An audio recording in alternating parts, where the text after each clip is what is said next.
Tapi teman-teman percaya keduanya. Oke, yang tadi belum dijawab itu adalah bahwa apakah ada nubuatannya atau tidak. Karena sesuatu yang bersifat kenabian itu dijelaskan sebelum peristiwanya terjadi. Dan mengenai ayat bahwa semoga aku diselamatkan pada waktu aku ini, pada waktu aku itu kan konteksnya adalah doa. Tapi apakah menurut Ustadz itu adalah sebuah peristiwa yang pasti terjadi? Ya, karena konteks daripada ayat itu adalah doa, ya, bukan merupakan suatu peristiwa yang real terjadi. Ya, tapi konteksnya adalah doa. Tapi bagaimana Ustadz meyakininya, ya itu terserah. Yang belum dijawab tadi itu adalah bahwa apakah ada nubuatannya atau tidak. Itu dulu. Ya, apakah ada nubuatannya atau tidak. Nah, itu dia. Maksud saya adalah begini. Kalau Allah ingin menyelamatkan Isa, ya, dari penyaliban, maksudnya bukankah dia bisa kemudian mengubah hati orang-orang itu untuk tidak menyalibkan? Kenapa harus ada peristiwa penyelamatan? Ya, kenapa harus ada peristiwa penyelamatan? Dan sepertinya ada sebuah peristiwa yang ini menurut saya, ya, ini seolah-olah di-create hanya untuk, ya, menimpali ajaran kekristenan. Kenapa peristiwa penyaliban itu harus ada yang ujung-ujungnya dia disalibkan dan tidak jadi disalibkan gitu loh. Ya, kalau memang dia tidak mau disalib, ya tidak usah disalib. Dia langsung diangkat. Tidak perlu ada yang diserupakan. Mengapa perlu ada peristiwa penyerupaan itu? Ya. Nah, apakah semua orang waktu itu semuanya mereka tertipu tentang peristiwa itu dan dia tidak dapat mengidentifikasi sama sekali bahwa itu Isa apa bukan? Karena kalau itu merujuk kepada penyaliban, orang-orang Romawi itu tidak sembarang mensalibkan orang. Ya, itu dia. Nah, kenapa kalau mau disalibkan atau mau digantikan, kalau mau diangkat tidak jadi disalib, ya tidak jadi saja. Kenapa harus ada peristiwa orang lain yang digantikan? Itu maksud saya. Ya, kenapa harus ada orang lain yang digantikan ganti dia? Kalau nggak mau disalib langsung diangkat saja. Nah, apa tujuan daripada penyaliban yang digantikan itu tadi? Begitu ya, teman-teman. Nah, saya masuk kepada poin bahwa Ustadz ISPI membawa ada beberapa orang tadi yang dinyatakan. Nah, tetapi mereka bukanlah saya. Jadi, saya tidak bertanggung jawab terhadap apa yang orang-orang lain nyatakan ya. Tetapi begini teman-teman sekalian, di awal tadi saya sudah menyatakan, ya, baik daripada semua tadi yang nama-nama yang abang sebutkan itu tadi, mereka itu semua benar. Tergantung dari mana kita berangkat untuk berpikirnya. Maksudnya apa? Bahwa teman-teman berbicara pada waktu Allah dan berbicara pada waktu manusia itu berbeda. Ya, itu berbeda sekali. Nah, maka daripada itu, dalam segala keputusan-keputusan yang akan manusia ambil, Allah telah mengetahuinya. Allah sudah tahu apa yang akan menjadi keputusan si A, si B, si C. Allah tidak pada wilayah waktu menunggu. Sekali lagi, Allah tidak pada wilayah waktu menunggu. Sama seperti kita lagi nunggu jam 1 pagi. Ya, kita lagi nunggu. Tapi apakah Allah menunggu pada peristiwa itu? Menunggu jam 1 pagi juga sama seperti kita? Kan tidak. Nah, maka daripada itu, bahwa Bung Edis memandang pada peristiwa yang ada di bawah. Tetapi waktu Allah telah mengetahui apa yang akan diambil oleh orang-orang tersebut. Intinya pertama dasarnya, nanti kalau tidak sempat waktunya teman-teman ya. Intinya misalnya ada ayat-ayat Alkitab yang menyatakan teman-teman sekalian ya, yang menyatakan bahwa itu telah ada di dalam nubuatan. Ya, itu telah ada di dalam nubuatan. Nah, maka daripada itu, saya takut kalau waktunya nggak sempat ya, teman-teman ya. Ada di dalam nubuatan. Nah, di antaranya adalah, misalnya dikatakan, ya, di dalam 1 Petrus 1 ayat 8, ini pernyataan perjanjian baru dulu ya. Nah, di sana dikatakan bahwa, sebab kamu tahu bahwa kamu telah ditebus dengan cara hidup yang sia-sia yang kamu warisi dari nenek moyangmu, bukan dengan barang yang fana, bukan pula dengan perak dan emas, melainkan dengan darah yang mahal, yaitu Kristus yang sama seperti darah anak domba yang tak bercacat noda. Ia telah dipilih sebelum dunia dijadikan. Aduh, sorry. Waktu udah habis. Gak sadar dia habis waktunya. Gak apa-apa. Tepuk tangan dulu. Lanjut, silakan, Dad. Sorry. Oke. Jadi begini ya. dari pertanyaan saya, Bang Jeki ini nambahin pula, tambah bingung saya, serius. Kenapa Bang Jeki saya sebut menambahkan bingung? Ya, karena semuanya jawaban benar kata Bang Jeki. Tambah bingung saya jadi ya. Tadi malam kan cuma ada dua tuh ya, antara Edis atau Bom Bom ya, yang mana yang benar? Rencana iblis kah? Rencana dari Allah Bapa kah? Ternyata ada yang nambahin satu ya, rencana manusia ya. Terus ada pula yang nambahin satu ya, Allah dan iblis adalah satu, kerjasama katanya iblis dengan Bapa ya. Di dalam menyalahkan itu, Bang Jeki bilang sekarang jawabannya semuanya benar. Gimana sih Bang Jeki? Saya bingung. Gimana? Tolong dijelaskan gitu. Nggak mungkin semuanya benar. Paling semuanya salah gitu loh. Nggak mungkin semuanya benar. Kalau semuanya benar itu tambah parah saya memahaminya. Makin bingung gitu loh. Ya, berkaitan masalah Bang Jeki ya, mengatakan bahwa di Maryam 33 itu adalah doa. Bukan Bang Jeki. Ya, itu bukan doa, tetapi itu adalah nubuatan pada hari dia diwafatkan akan selamat. Karena apa? Coba kita lihat konteksnya ayatnya. Dari ayat 29, fa asyarat ilai qalu kaifa nukalliman kana fil mahdi sabiyya. Dia Maryam menunjuk kepada bayi ya, kepada bayinya agar mereka bertanya kepadanya. Mereka bertanya, bagaimana mungkin kami akan berbicara dengan anak kecil yang masih dalam ayunan? Lalu jawaban Nabi Isa bayi tadi bicara ya, qala inni abdullah ataniyal kitaba wa ja'alani nabiyya. Dia Isa berkata, yang bayi tadi, sesungguhnya aku hamba Allah, dia memberiku kitab Injil dan menjadikan aku seorang nabi. Jadi dia seorang nabi, bayi itu ya. Terus di ayat selanjutnya lagi nih ya, wa ja'alani mubarakan aina ma kuntu wa awsani bis shalah wa awsani bis sholati waz zakati ma dumtu hayya. Dia menjadikan aku orang yang diberkahi di mana saja aku berada dan memerintahkan kepadaku untuk melaksanakan sholat. Memangnya ada dulu zaman dulu sholat? Belum ada kan? Artinya dia turun kedua kalinya selamat nih, dan menunaikan zakat sepanjang hayatnya. Nah terus wa barrom biwalidati walam yaj'alni jabbaran syaqiyya. Ya, di sini dia berbakti kepada ibunya, dia menjadikan aku orang yang tidak sombong lagi celaka. Terus ini nubuatannya, pada dia mati ya, selamat pada hari dia, di hari wafatnya kata bayi itu. Nubuat dia ngomong waktu bayi, dia akan selamat pada hari dia wafat. Gitu Bang Jeki ya. Jadi tentang masalah yang saya bawakan itu adalah nubuatan Nabi Isa itu tidak mati terbunuh ya. Jadi sesuai dengan Quran surah An-Nisa ayat 157 tadi. Berkaitan tentang masalah berkaitan tentang surah An-Nisa ayat 157.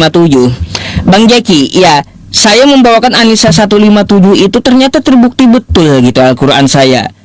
Sampai sekarang kalian masih dalam keraguan-raguan siapa yang merencanakan penyalipannya gitu. Coba ya teman-teman semuanya, coba kita baca An-Nisa 157 tadi ya. Mereka dalam keraguan-raguan kata Allah ya, tentang masalah penyalipan itu. Coba nih ya teman-teman. Ya. Nih kata Allah ya, mereka selalu dalam keraguan-raguan terhadap peristiwa penyalipan itu. Sampai sekarang pun ya, umat Kristen masih ragu-ragu siapa yang merencanakan penyalipan. Gitu Bang Jeki. Jadi saya harap Bang Jeki bisa menjawab secara spesifik ya, mungkin setelah ini yang mana gitu, atau Bang Jeki mau rincikan satu persatu dari Edis, Pak Bom Bom dengan yang lainnya tersebut, silakan.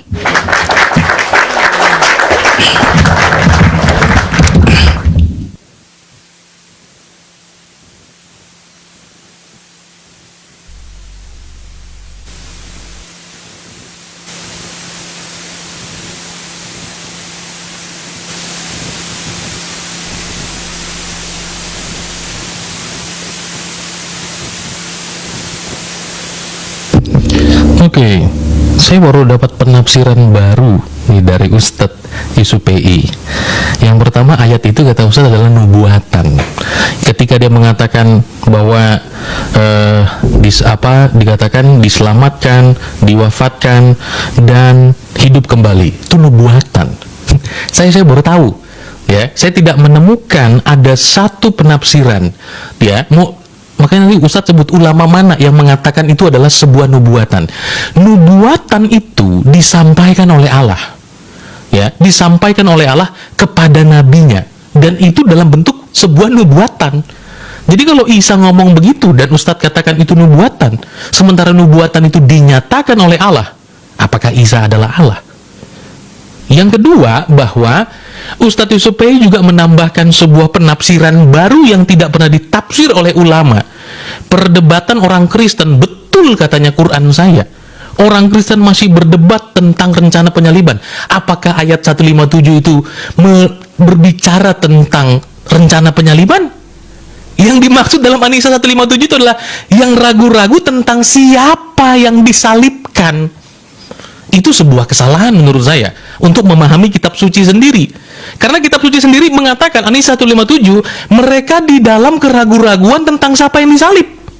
Jadi bukan berbicara tentang rencana penyaliban, itu salah. Sebentar teman-teman ya, saya coba balik kamera supaya saya bisa menjelaskan mengenai waktu. Sebentar teman-teman ya. Ini karena kecil di wilayah. Kenapa saya katakan bahwa itu dua-duanya benar?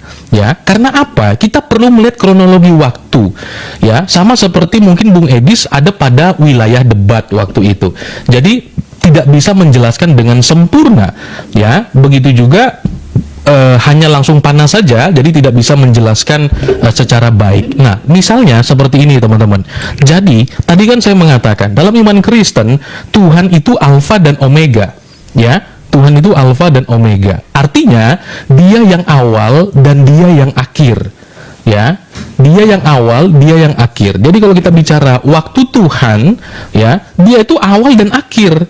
Sementara waktu kita itu ada di sini. Dia ini melintasi atau dia itu melampaui ruang dan waktu. Sementara saya, Ustadz Yusuf PI, itu iblis, itu bukan pada wilayah Allah, waktu Allah. Kita di mana? Di sini. Kita sedang menanti waktu berjalan. Ya, ini waktu di mana kita berada, waktu di mana iblis juga ada. Dia tidak maha kuasa. Sementara Allah, dia Alfa dan Omega. Nah, apa yang menjadi rencana Allah? Ya adalah karya keselamatan. Itu sudah ada di dalam kekekalan. Lihat baik-baik. Dia sudah ada di dalam kekekalan. Ya, di dalam kekekalan tersebut, di situ sudah dinyatakan tentang bahwa Tuhan mengetahui akan ada yang disalibkan. Tuhan juga telah menyatakan bahwa akan ada yang berkhianat. Ini sudah ada di dalam kekekalan. Ya, sudah ada dalam kekekalan. Tuhan telah mengetahui apa yang akan iblis ambil di sini, apa yang akan manusia ambil di sini, siapa yang akan berkhianat di sini. Waktu inilah yang dipandang oleh Bung Edis. Ya, bahwa waktu realita yang berjalan sesuai dengan nubuatan, ya, bahwa ada peristiwa pengkhianatan orang-orang Yahudi, orang-orang fakir, waktu berjalan. Tapi sesungguhnya dalam waktu Allah telah mengetahui itu semua. Nah, yang Pak Bombong pandang di sini, ya, yang Pak Bombong pandang, yang Pak Bombong pandang itu ada pada wilayah waktu Allah. Yang Bung Edi sedang melihat soroti itu pada realitanya yang ada di bawah. Ya, kenapa? Karena ayat-ayat Alkitab pun juga menyatakan demikian, teman-teman. Ya, tadi saya sudah bacakan ayatnya di antaranya, bahwa dia telah ditetapkan, ya, dipilih, ya, di mana itu? Dinyatakan dalam Alkitab, ya, dipilih. Di mana? Di dalam 1 Petrus 18 sampai ayat yang ke-20. Dipilih sebelum dunia dijadikan. Ya. Berbicara nanti mengenai bagaimana teknisnya itu dijelaskan juga dalam Kisah Para Rasul 2 ayat 23. Dia yang diserahkan Allah menurut rencananya. Ya, menurut rencananya. Jadi kalau kita katakan bahwa Allah tidak mengetahui bahwa akan ada penyaliban, itu salah besar. Ya, itu salah besar. Nah, maka daripada itu, ini tadi yang perlu kita lihat baik-baik, bahwa waktu kita, dengan waktu Allah itu berbeda. Dia alfa dan omega. Ya, sementara kita itu terbatas. Ya, kita terbatas. Nah, maka teman-teman sekalian, Allah telah mengetahui pada waktu yang berjalan ini. Sorry. Terlalu semangat, saudara. Sampai lupa nanya dia. Karena ini penting. Ya, silakan, Ustaz. Tadi ada pernyataan saya juga yang Ustaz tanggapi tentang itu nubuatan atau bukan tadi itu. Ya, silakan. Jadi gini Bang Jaki ya, dari penjelasan Anda ya betul-betul ruwet gitu. Ya ruwet, saya bingung. Nanti saya coba putar ulang videonya, coba memahami apa yang Anda katakan gitu ya. Padahal kan saya nggak mungkin bisa mengatakan bahwa semua jawaban dari Edis Pak Bombom itu semuanya benar, nggak bisa gitu. Nggak mungkin rencana Tuhan itu ya ngambil dari rencana iblis, nggak mungkin gitu. Nggak mungkin rencana Tuhan itu ngambil dari rencana iblis, nggak mungkin rencana Tuhan itu ya dicampuri oleh iblis, nggak mungkin itu. Makanya kalau yang mau ya kita akan menyalahkan salah satunya pastinya. Tapi kalau Anda bilang semuanya benar, waduh sakit kepala saya. Iya, masa Tuhan dan iblis rencananya dicampur-campur. Jadi kayak gitu Bang Jaki. Nah, berkaitan tentang masalah Al-Quran saya akan tanggapi ya. Kata Bang Jaki, ini penafsiran baru. Ulama mana? Ulama mana? Kata Bang Jaki yang menafsirkan ini adalah nubuatan. Bang Jaki, coba Anda ya, kalaunya belajar Al-Quran gini dulu dah ya. Susah sih ya kalaunya hanya terjemahannya saja. Di dalam ilmu Quran itu ada namanya cabang ilmu ulumul Quran, Bang Jaki. Salah satunya nahwu sorof. Di nahwu sorof itu kita dapat mengetahui kosakata Al-Quran ini apakah sudah terjadi atau belum terjadi. Gitu. Di nahwu sorof ada namanya fi'il madi, ada namanya fi'il mudhari. Apa fi'il madi? Fi'il madi itu kejadian yang telah terjadi atau yang di masa lampau. Yang fi'il mudhari itu adalah kejadian yang sedang terjadi atau yang akan terjadi gitu. Terus ada fi'il amar, yaitu kata perintah. Nah, kalau kita lihat ya wassalamu pada hari dan keselamatannya, alayya yauma wulidtu, pada hari aku ya dilahirkan. Wulidtu ini, wulidtu fi'il madi. Kita sepakat semuanya Nabi Isa itu di zaman yang telah lalu telah dilahirkan beliau ya. Makanya ini memakai kosakata fi'il madi, sudah terjadi. Tapi ketika beliau mati nih, wa yauma amutu, amutu ini bukan fi'il madi, tapi fi'il mudhari yang akan terjadi gitu. Padahal beliau masih bayi, mengucapkan ini akan terjadi waktu beliau wafat nanti. Bahwa beliau wafat itu dalam keadaan selamat. Nah, jadi seperti itu. Susah ya kalau kita mau menjelaskan dengan teman-teman Kristen ya, kalau mereka tidak mengetahui ilmu-ilmu yang ada di Arabnya ini gitu loh. Ya nggak mungkin paham mereka. Jadi nggak perlu cari ulama kayak gitu, tetapi kita mengambil dari disiplin ilmu, dari tekstual Arabnya Bang Jaki. Ya di situ ada fi'il mudhari. Fi'il mudhari itu kejadian yang akan datang nanti gitu, yang belum terjadi tapi akan terjadi di masa datang. Jadi seperti itu maksudnya. Makanya saya bilang itu adalah nubuatan, karena akan terjadi kepada Nabi Isa. Dia akan wafat dengan cara yang baik, dengan cara yang selamat. Jadi seperti itu ya teman-teman. itu ya, makanya kalau susah sih ya, saya mau menjelaskan sama-sama teman Kristen, tapi kalau teman Islam pasti paham apa itu fi'il madhi, apa itu fi'il mudhari, apa itu fi'il amar gitu. Ya, jadi seperti itu Bang Jeki. Berkaitan tentang ke Bible lagi nih ya Bang Jeki. Saya mau tahu dari Bang Jeki. Ya. Sebenarnya kalau menurut Anda pribadi, menurut tanpa memandang Edis, tanpa memandang Bom-Bom, ya, kira-kira betulkah penyalipan itu rencana dari iblis? Karena kalau kita melihat di Yohanes 8 nomor 44 ya. Nih, Yohanes 8 nomor 44. Iblislah yang menjadi bapamu, dan kamu ingin keinginan bapamu, melakukan keinginan iblis tadi. Ia adalah pembunuh manusia sejak semula. Jadi yang menginginkan pembunuhan Yesus di tiang salib itu adalah pengikut-pengikut iblis Bang Jeki. Betul nggak menurut Anda bahwa penyalipan itu dari iblis? Coba silakan dijelaskan.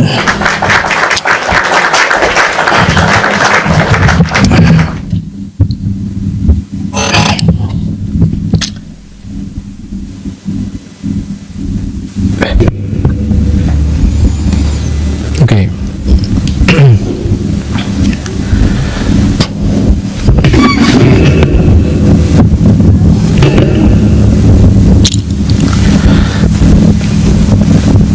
Baik. Ya, tadi mengenai ayat ya, Ustadz, bahwa tadi mengakui atau tidak bahwa ayat yang dimaksud tadi bukan tentang rencana penyaliban, tetapi tentang yang diserupakan. Siapa orang atau tokoh yang diserupakan tadi di dalam ayat yang Ustadz tadi sampaikan? Itu kan ayatnya berbicara, oh betul ke kitab suci saya, bahwa orang-orang Kristen itu berdebat tentang rancangan penyaliban. Tapi kan ayatnya ngomongnya bahwa tentang siapa yang disalibkan. Nah, jadi itu tidak akan mungkin menjadi benar gitu ya. Nah, Ustadz kira-kira bagaimana itu? Mau mengakui tidak bahwa itu tadi betul, itu penafsiran yang keliru. Ya. Nah, tapi itu terserah Ustadz ya. Ya, yang berikutnya adalah begini. Saya mau kasih paralel kepada Ustadz mengenai peristiwa ini misalnya, bahwa tentang memakan buah koldi di dalam iman Islam. Ya, sesungguhnya itu kehendak daripada Adam atau kehendak daripada Allah, ya kan? Kehendak daripada Adam atau kehendak Allah, supaya kita dapat perspektif yang sama. Dalam artian begini, sekarang pesawat tempur itu panjang atau lancip, ya, lebar apa lancip? Ya lebar juga, ya lancip juga. Lancip itu moncongnya lancip, lebar tuh sayapnya, dua-dua benar, ya. Nah sekarang yang saya mau memberikan paralel, kenapa itu dua-duanya menjadi benar? Ya, karena tergantung perspektif. Contoh, Adam itu memakan buah kuldi. Itu adalah rencana Allah atau itu keinginannya Adam? Ya, saya mau kasih perspektif seperti itu. Maka, kenapa tadi saya menyatakan bahwa apa yang dinyatakan oleh Bung Edis dan apa yang dinyatakan oleh Pak Bom-Bom, ya. Nah, saya sih tidak memandang keduanya karena dua-duanya memiliki kacamata yang berbeda.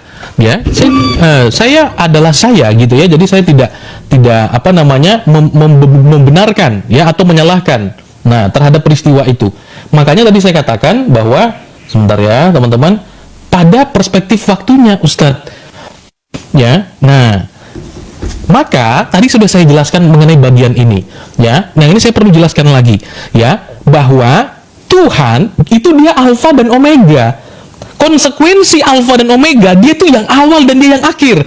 Tidak mungkin ada sesuatu di sini yang dia tidak tahu. Ini Alfa dan Omega waktu Allah. Ini waktu kita yang sedang berjalan. Ya, ini waktu berjalan.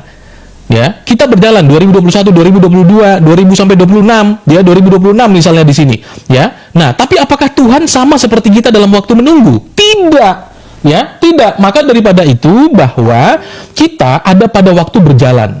Ya, di sini 2027, 2028, ya. Nah, tapi Tuhan dia melampaui ini semua.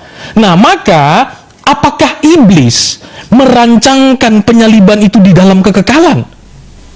Tidak mungkin, ya, karena yang kekal itu hanya Allah. Nah, maka daripada itu Allah telah mengetahui apa yang akan iblis lakukan di sini, di sini, di sini. Khususnya berbicara tentang penyaliban Tuhan Yesus. Iblis telah mengetahui apa yang akan menjadi perbuatan iblis.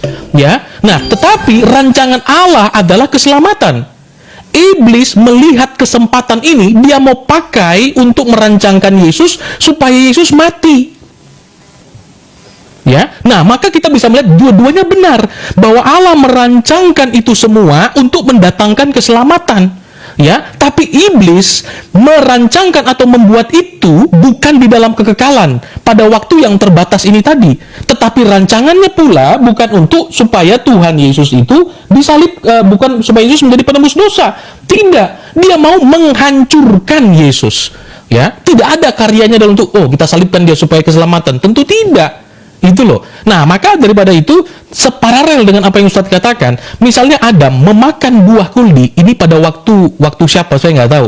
Ya. Nah, apakah itu menjadi rencana Allah atau tidak? Ya. Nah, kalau itu menjadi rencana Allah, kenapa dia dipersalahkan dan diturunkan ke bumi? Ya. Itu dia. Nah, sekali lagi bahwa itu waktu makan buah kuldi, ya, itu rencana siapa atau rancangan siapa? Ya, apakah Adam itu mau dipersalahkan terhadap peristiwa memakan buah kuldi itu tadi? Ini sebagai paralel bahwa terjadi perbedaan perspektif waktu antara Bung Edis dan juga Pak Bom Bom. Ya, Bang Edis melihat pada peristiwa real yang ada di bawah. Ya, sementara Pak Bom Bom melihat pada peristiwa yang ada di atas. Yang dimana peristiwa yang ada di atas ini semua telah dinubuatkan, tidak mungkin meleset sedikit pun.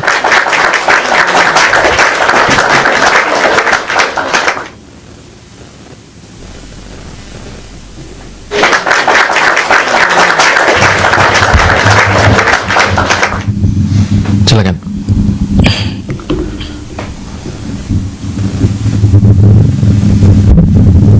Terima dulu Bang Jeki. Ya, teman-teman, sebelum kita membahas Bible-nya, saya akan tanggapi dulu apa yang dikatakan oleh Bang Jeki tentang itu kan An-Nisa 157 itu mengenai masalah orangnya katanya, ya, bukan masalah rencana atau siapanya. Jadi di sini Bang Jeki, ya, ini bukan cuma orangnya saja, ya, tapi menyeluruh. Kenapa menyeluruh? Dari rencana, konsepnya, semuanya, ya, bahkan sampai siapa yang di tiang salibnya.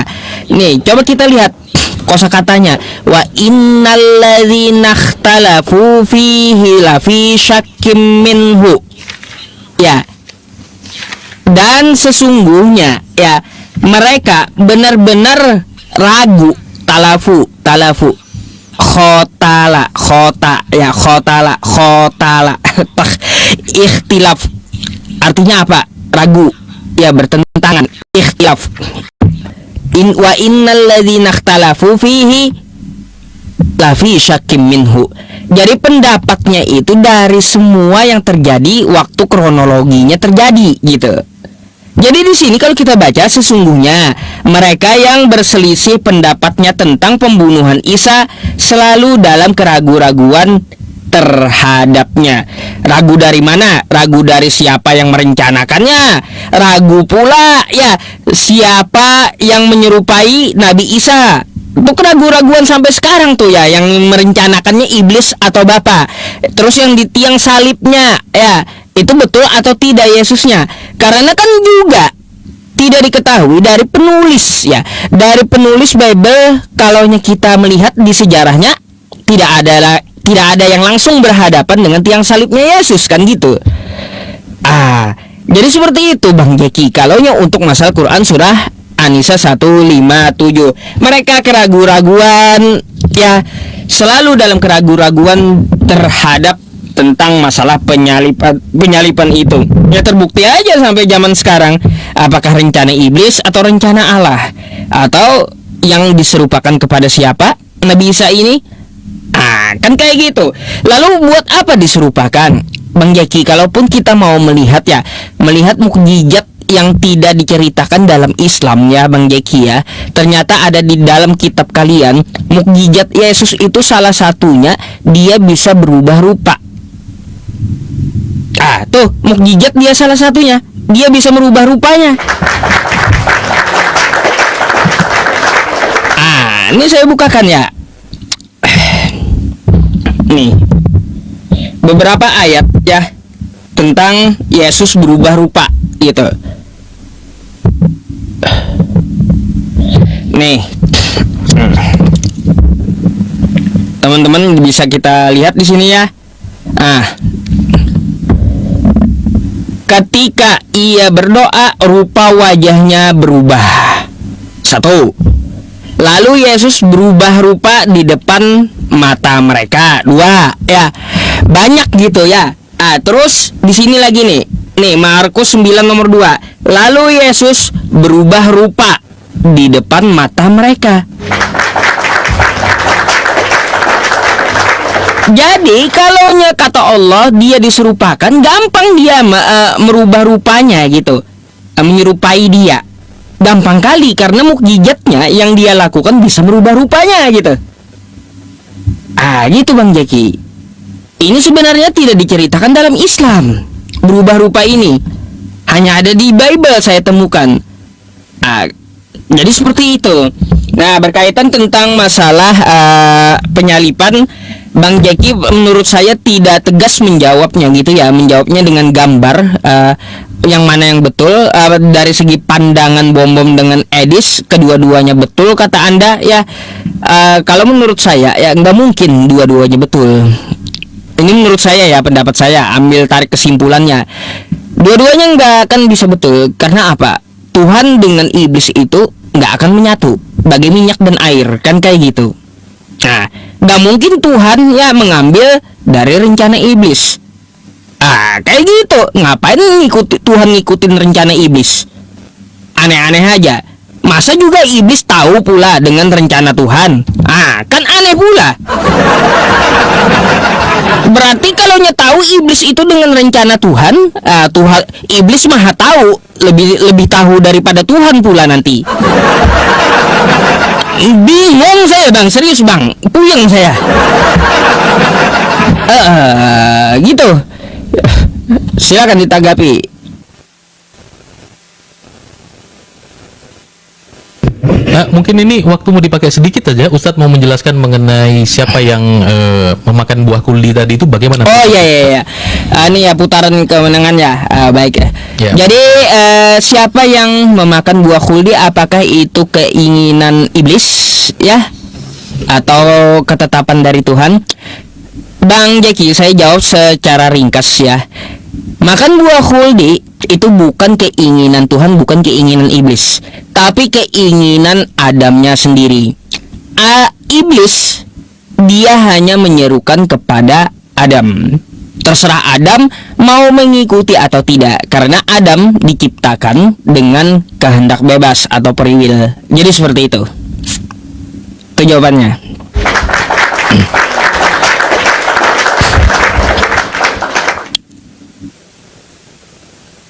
Dikit diulang tadi, saya belum dapat poinnya. Jadi gini ya. Buah khuldi dimakan Nabi Adam apakah karena takdir Tuhan atau kehendak iblis? Jawabannya bukan keduanya, bukan kehendak Tuhan ya, bukan kehendak iblis, tapi atas free will, kehendak bebas, yang mana Adam diciptakan dengan kehendak bebas, bisa memilih yang benar yang salah, atau melanggar atau taat. Jadi waktu iblis menyerukan, "Hai Adam, makanlah buah pengetahuan atau buah khuldi itu, kamu akan hidup menjadi kekal." Dia hanya menyerukan, terserah Adamnya mau ikut atau tidak. Ternyata Adam ikut tergoda. Itu atas kehendaknya sendiri, bukan kehendak Tuhan, bukan karena kehendak iblis. Iblis hanya menyerukan. Jadi seperti itu. Baik.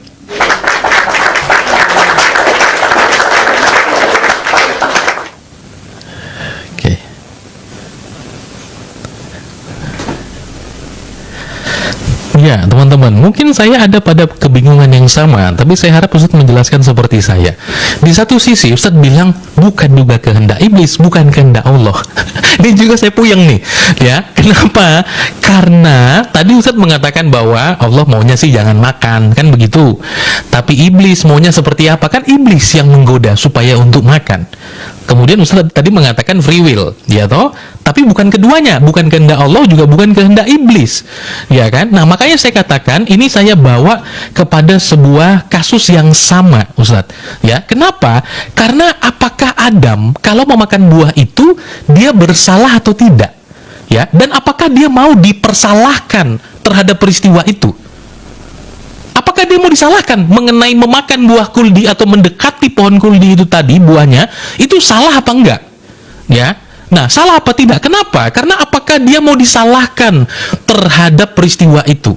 Ya, di dalam sebuah riwayat yang sahih, misalnya Ustaz mohon izin, ya, dikatakan ya, di dalam hadis Sahih Bukhari nomor 4367, ya, teman-teman bisa cek ya, hadis Bukhari 4367, ya. Nah, di sana dikatakan begini, Ustaz.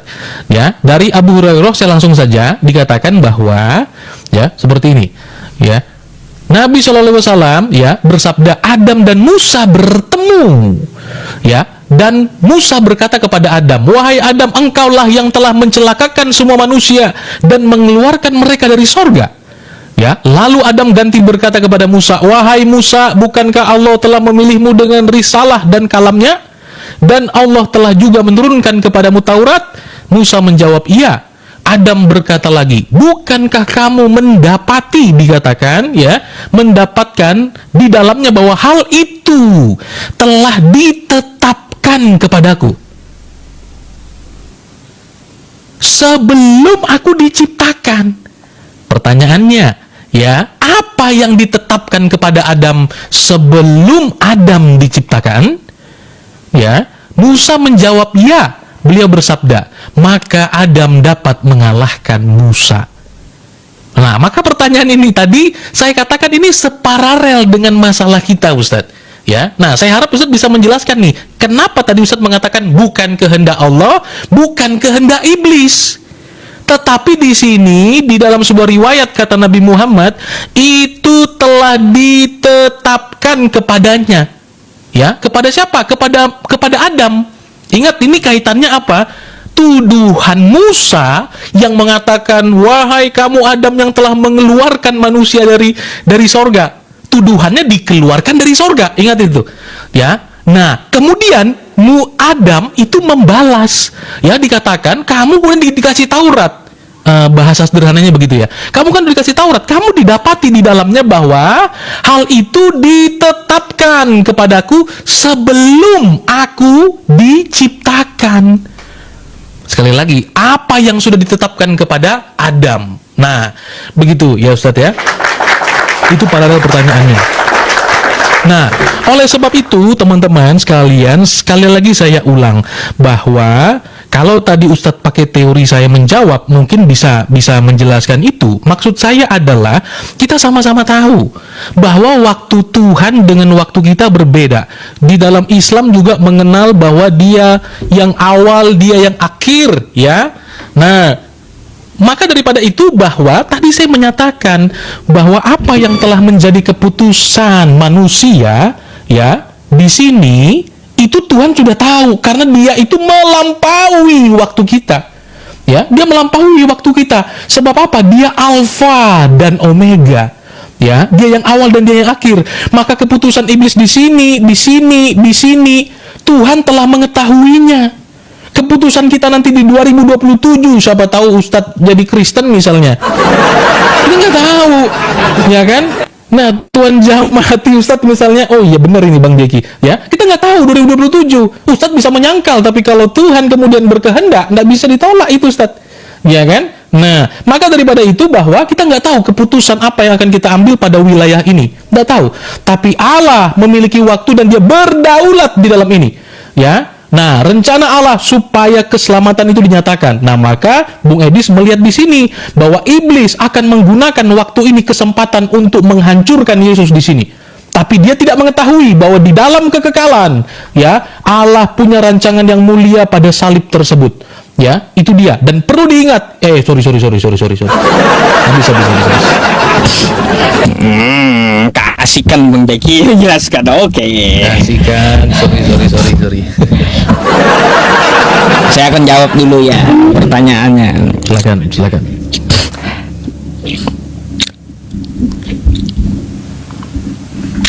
Apa yang ditakdirkan kepada Adam? Apakah Adam mau dipermasalahkan menurut hadis tadi? Ya, kita akan jawab ya teman-teman. Nih ya jawabannya, apa yang ditakdirkan kepada Adam? Apa yang ditetapkan kepada Adam? Nih ya, Quran surah Al-Baqarah ayat 30 ya. Al-Baqarah ayat 30. Wa idz qala rabbuka lil malaikati inni ja'ilun fil ardi khalifah. Ingatlah ketika Tuhanmu berfirman kepada para malaikat, Aku hendak menjadikan khalifah di bumi. Inilah ketetapan untuk Adam sebagai penghuni bumi gitu. Ini ketetapan untuk Adam, Bang Jeki. Ya, terus ya, lalu apakah Adam itu mau dipermasalahkan karena Nabi Musa menyalahkan? Kan kata hadis itu tidak mau. Ya, tidak mau, betul. Karena apa? Nabi Adam itu dia sudah bertobat. Ini ayatnya. Ya, fa'azallahuma syaitanu anha fa'akhrajahuma mimma kana fih. Ya, lalu setan menggelincirkan keduanya darinya sehingga keduanya dikeluarkan dari segala kenikmatan ketika keduanya ada di sana, di surga. Lalu di sini apa? Adam bertobat, fatalaqqa. Ya, fatalaqqa Adamu mir rabbihi kalimatin fataba alaih. Kemudian Adam menerima beberapa kalimat dari Tuhannya, lalu dia pun menerima tobatnya. Ya jelaslah Nabi Adam udah tobat, mau disalahkan Nabi Musa, bukan salahku, kata Nabi Adam. Mana bisa menyalahkan Nabi Adam? Makanya nggak ada dosa waris, nggak ada istilah dosa waris, dosa turunan itu nggak ada. Bahkan di kitabnya Bang Jeki kan, coba lihat di Kejadian tuh ya, di situ Adam bertobat, nggak ada Adam itu dikutuk, nggak ada. Yang dikutuk itu adalah tanah dan ular gitu, bukan Nabi Adamnya, tapi tanah dan ular yang dikutuk. Jadi nggak ada yang bertentangan tentang masalah hadis dan Al-Quran. Ya sebenarnya kan kita membahasnya tentang masalah penyalipan gitu ya. Tapi Bang Jeki malah ke Adam. Gak apa-apa, saya ikuti aja ke Adam juga ya. Gak apa-apa, sedikit kita menjawab tentang masalah syubhat tersebut ya teman-teman semuanya. Jadi Al-Quran itu lengkap menjawab ya tentang masalah Adam yang dipertanyakan oleh Bang Jeki gitu. Kenapa Adam tidak mau dipermasalahkan di dalam hadis itu? Karena dia udah bertobat dan tobatnya diterima. Makanya nggak ada di dalam istilah Islam itu dosa warisan, nggak ada. Ya saya harap jangan melenceng dari tema lah ya kayak gitu. Bang Jeki tadi gimana tuh ya? Anda belum jawab juga. Betulkah nih ya masalah iblis yang membisikkan ke Yudas ya? Penyalipan itu berarti rencana dari iblis gitu. Apakah Anda mau ingkar terhadap Bible Anda? Karena gini Bang Jeki, saya temukan ya di Yohanes 8 nomor 42. Coba Anda buka. Nih ya. Kita baca ya teman-teman. Yohanes 8 nomor 42. Ya, kata Yesus kepada mereka, "Jikalau Allah adalah Bapamu, kamu akan mengasihi aku. Jadi kalaunya Anda mengakui bahwa Bapa itu adalah Allahmu, maka kata Yesus, kamu tidak akan mencelakai aku, tapi mengasihi aku," kata Yesus. Jadi yang menginginkan Yesus tidak tersalib itu pengikut Allah Bapa. Yang menginginkan Yesus tidak tersalib. Tetapi ya kalau kita baca di ayat 44-nya, kata Yesus seperti apa? Iblislah yang menjadi bapamu, dan kamu ingin melakukan keinginan-keinginan bapamu. ia adalah pembunuh manusia sejak semula. Nah, ini iblis adalah pembunuh manusia sejak semula. Kan kayak gitu. Upah dosa adalah maut. Makanya dia menggelincirkan Adam supaya berdosa dan supaya upah Adam adalah maut gitu. Jadi kita mau ikut yang mana nih? Ya, kalau kita menginginkan Yesus itu mati di tiang salib, ya artinya apa? Iblislah bapamu, kata Yesus. Nah, ini yang mana yang betul gitu. Itu dari tadi saya tekankan ya. Coba tolong dijelaskan sama saya tentang hal itu.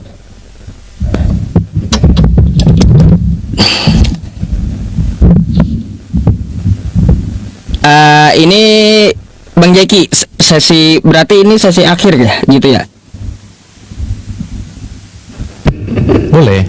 Sesi akhir, habis itu saya ini dulu, saya tanggapi baru closing gitu berarti ya, karena Bang Jeki kan yang duluan tadi.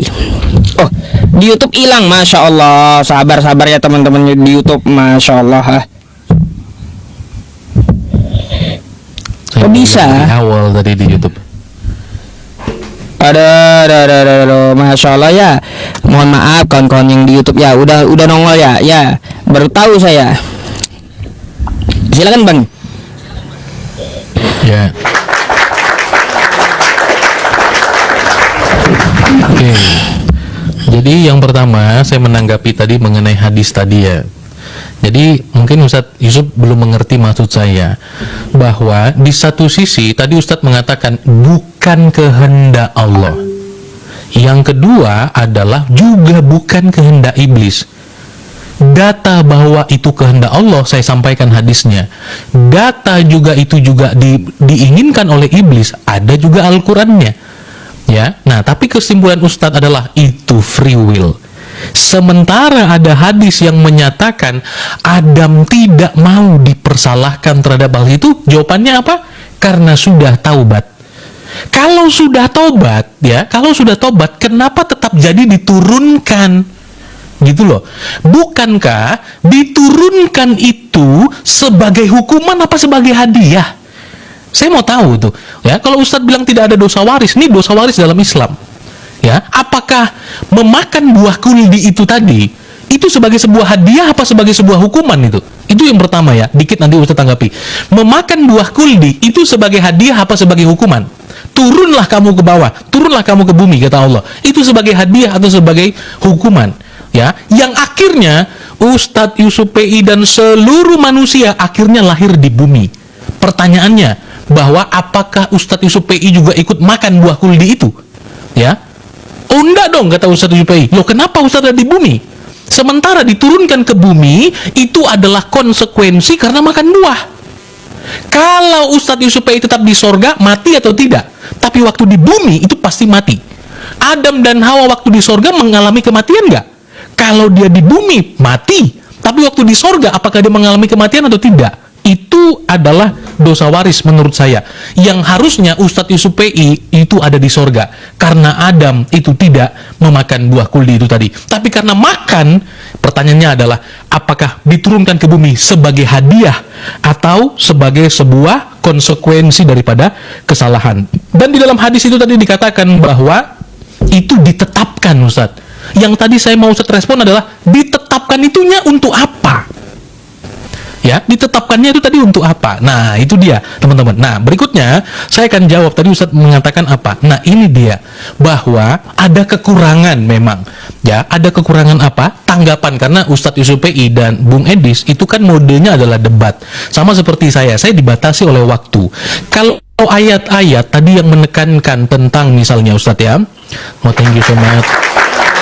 Ayat-ayat yang menekankan Ustadz ya mengenai apa namanya mengenai Tuhan Yesus yang tadi Ustadz katakan ya, mengenai bahwa oh ini iblis yang melakukannya, karena iblis membisikkan dan bla bla bla. Nah, tapi juga ada ayat-ayat lain, ya. Maksudnya harus kita perhatikan, ya. Iblis menginginkan hal tersebut. Tapi ada di ayat lain, misalnya Ustadz, ya, di dalam Matius 16 ayatnya yang ke-22, bagaimana iblis di sana menggunakan Petrus untuk mencegah supaya Yesus disalibkan. Yang pertama, di sana dalam Matius 16 dikatakan seperti ini. Sejak waktu Yesus mulai menyatakan kepadanya murid-muridnya bahwa ia harus. Kenapa harus? Ya, siapa yang membuat dia harus? Pergi ke Yerusalem. Kenapa harus pergi ke Yerusalem? Karena ada yang harus ditanggung. Apa itu? Penderitaan. Ya, apalagi dari pihak tua-tua, imam-imam kepala Taurat, lalu dibunuh. Jadi perginya Yesus itu dikatakan harus. Kenapa? Akan dibun. Dan kemudian apa? Dibangkitkan pada hari ketiga. Oke. Nah, Petrus bilang apa, Ustaz? Coba lihat ya. Tetapi Petrus menarik Yesus ke samping dan menegur dia. Katanya, Tuhan, sekiranya Allah menjauhkan hal itu dari sekali-kali daripadamu, itu tidak akan menimpa engkau. Coba lihat, ya. Nah, Petrus mau jadi pahlawan dia di sini. Ya, oh, jangan ke Yerusalem, nanti engkau mati di sana. Sekiranya itu tidak terjadi padamu. Apa kata Yesus? Ya, maka Yesus berpaling dan berkata kepadanya, Petrus, enyahlah iblis. Ya, berkata kepada Petrus, enyahlah iblis. Jadi iblis menunggangi Petrus untuk supaya Yesus tidak disalib, dicegah. Tetapi kata Yesus, enyahlah iblis, engkau suatu batu sandungan bagiku. Sebab engkau bukan memikirkan apa yang dipikirkan Allah. Apa yang dipikirkan oleh Allah? Bahwa Mesias harus menderita. Ya, harus menderita. Itu dikatakan. Ya, dan ada ayat lain ya di dalam Matius 29:39, 26:39. Yesus maju sedikit dan berdoa katanya, Bapa, sekiranya cawan ini lalu daripadaku, ya, tetapi jikalau tidak, ya, maka maju sedikit ia lalu sujud dan berdoa katanya, ya Bapa, jikalau sekiranya mungkin cawan ini, biarlah cawan ini lalu daripadaku, tetapi jangan seperti yang ku kehendaki, melainkan seperti yang kau kehendaki. Artinya cawan itu, penderitaan itu, sengsara itu harus sesuai dengan apa yang Allah kehendaki. Nah, itu dia. Oke, tanggapan akhir sebelum closing ya. Silakan.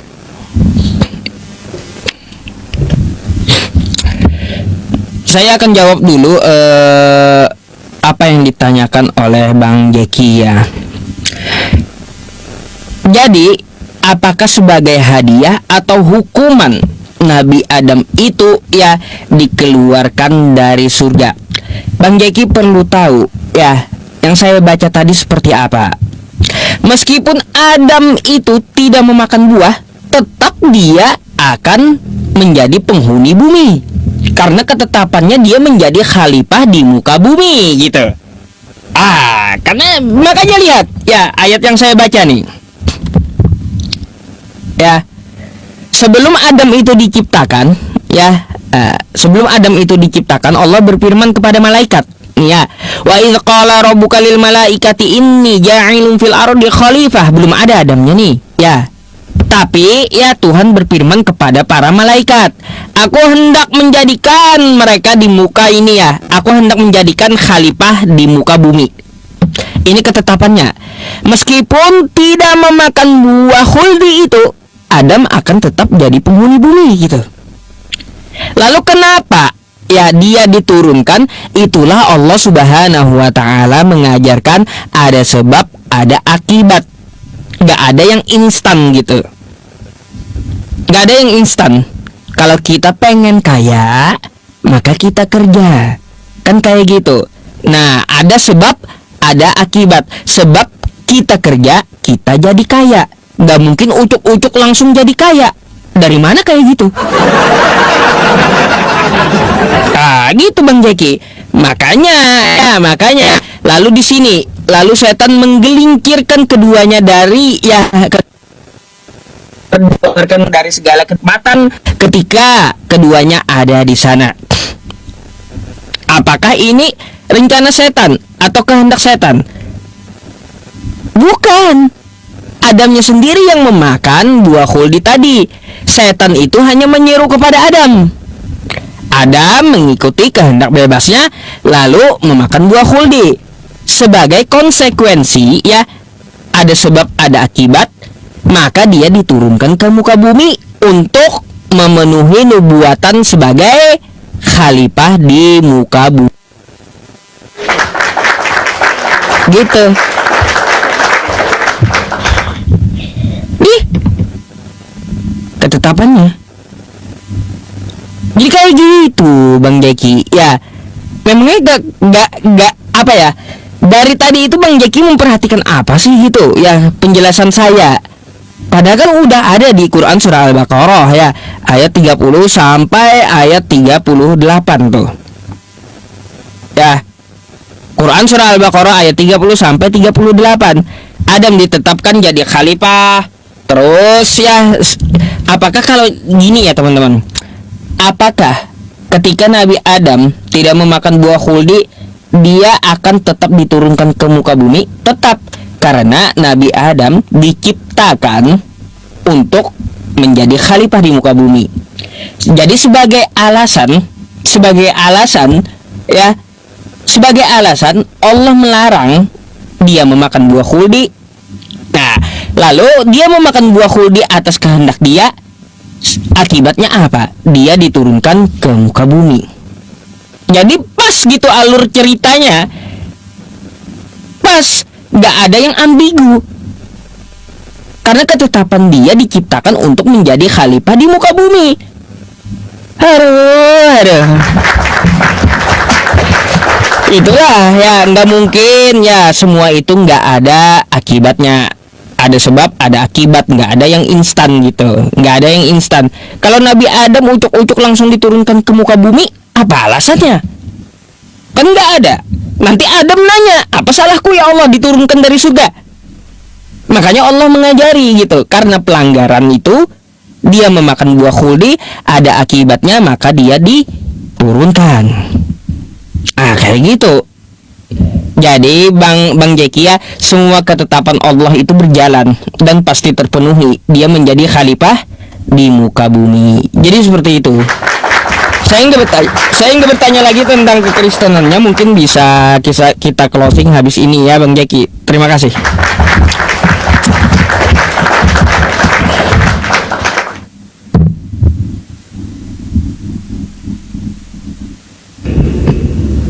Baik, silakan Ustaz.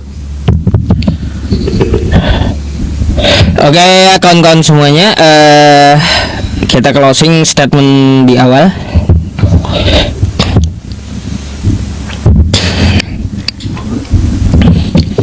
Oke teman-teman, dalam closing statement ini ya, kita mengambil beberapa kesimpulan dari hasil diskusi ini gitu ya. Ya jujur ya, saya masih belum terlalu mengerti apa yang dijelaskan oleh Bang Jeki, tapi nanti saya akan mengulang video saya dan mencoba untuk memahami kembali gitu apa ya yang dimaksudkan oleh Bang Jeki. Nah, masalah waktu di sisi Allah dengan di sisi manusia tadi saya nggak ngerti kayak gitu. Itu nanti akan saya ulang dan akan saya pelajari ya. Jadi seperti itu. Terus juga ya, berkaitan tentang masalah penyalipan. Ya, penyalipan tadi sudah kita jelaskan. Memang Allah Subhanahu wa taala tidak menyebutkan sebuah nama. Kenapa tidak disebutkan sebuah nama? Karena Allah sengaja tidak menyebutkan atau merahasiakan agar apa? Agar dia menugaskan kembali Nabi Isa alaihi salam pada saat turun kedua kalinya untuk menjelaskan sendiri gitu ya. Dari Quran surah Az-Zukhruf ayat 63 tadi dapat kita ketahui Nabi Isa akan menjelaskan kepada manusia bagaimana kronologinya di abad pertama waktu dia diturunkan pertama kali. Nah gitu. Ya saya harap ya ini menjadi pembelajaran untuk kita semuanya ya teman-teman, sebagai penambah edukasi juga ya untuk masalah perdebatan ini. Coba kita berpikir kritis gitu ya. Ya saya ini aja sih Bang Jeki ya, nggak sepakat gitu kalau rencana Tuhan itu dicampur-campur dengan rencana iblis. Nggak mungkin Tuhan kerjasama dengan iblis, nggak mungkin, karena Tuhan tidak akan sekongkol dengan iblis. Aneh-aneh aja Tuhan sekongkol dengan iblis satu rencana, itu nggak akan mungkin. Terus yang makin bingung ya, makin bikin saya bingung tadi, Bang Jeki mengatakan semuanya benar dengan rincian beliau sendiri gitu. Ya tapi saya jujur belum paham. Nanti saya akan coba memahami gitu. Untuk apa? Untuk memutar kembali videonya. Ya kalau benar benar semuanya, saya nggak ini teman-teman nggak bisa terima dengan akal sehat saya gitu. Nggak mungkin rencana Bapak ya bersatu dengan rencana iblis. Itu nggak mungkin gitu.